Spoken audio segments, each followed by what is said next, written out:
जंहिंजे चेहरे में आनूर आहे नूरानी नस्ल जंहिंजे चेहरे में आनूर आहे नूरानी नस्ल सुनो सही सनाउल्ला शाह गुलाब जो गुल्लो सुनो सही सनाउल्ला शाह गुलाब जो गुल्लो जंहिंजे चेहरे में आनूर आहे नूरानी नस्ल जंहिंजे चेहरे में रसूल का सिंगारी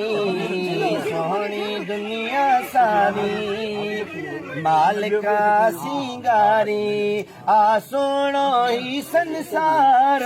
पर सुबहान अल्लाह यार मदीनो बिशया मदीनो बिशया मदीनो बिशया मुल्कन में माण्हुनि ठहराया मल वॾा मना तूं घोरा गुंबद खज़रा ताज रहमत जूं बरसातों मुल्कन में माण्हुनि ठहराया मल वॾा मला तूं घोरा गुंबद खज़रा ताज रहमत जूं बरसातों कॾहिं आत करे दीदार गॾु गुंबज़ मीना मदीनो बिशया मदीनो बिशया सोहनी दुनिया सारी मालिका सिंगारी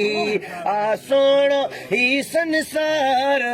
पर सुबहान अल्लाह यार मदीनो बिशया मदीनो बिशया अर्शों जण ईदा आहिन सारा मलक सलामी तख्त मोहम्मद घोट जो तिड़े घोट नबी आरामी अर्शों जण ईदा आहिन सारा मलक सलामी तख्त मोहम्मद घोट जो तिड़े घोट नबी आरामी उत सोहणन जो सरदार महबूब मिठो मन ठार मदीनो बिशया मदीनो बिशया सोहनी दुनिया सारी मालिका सिंगारी आ सोनो ही संसार पर सुबहान अल्लाह यार मदीनो बिशया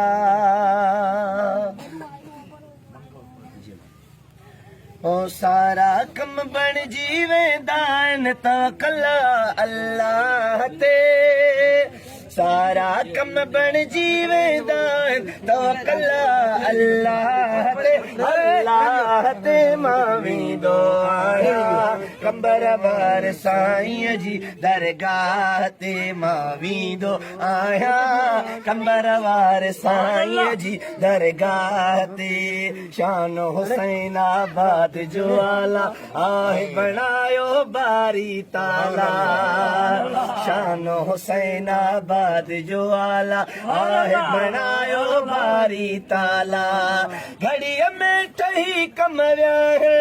हिते ई हज़ारनि जा अदा के तिरनि मूं जहिड़े घणनि गुनहगारनि जा पी विया आहिनि दफ़्तर खारा रहमत जे दरिया ते मां वेंदो आहियां कंबर वार साईं जी दरगाह ते मां वेंदो आहियां कंबर वारे मुर्शिद जी दरगाह ते चौधारी रहमत जूं छांव आहिनि मुंहिंजे घर जे मथां चौधारी रहमत जूं छांव आहिनि मुंहिंजे घर जे मथां कंबर वार साईं जन जो झंडो मुंहुं लॻायो खुलियो भाग बरकत आही सोनी राह ते मां वेंदो आहियां कंबर वार साईं जी दरगाह ते सारा कम बणिजी वेंदा आहिनि तवकला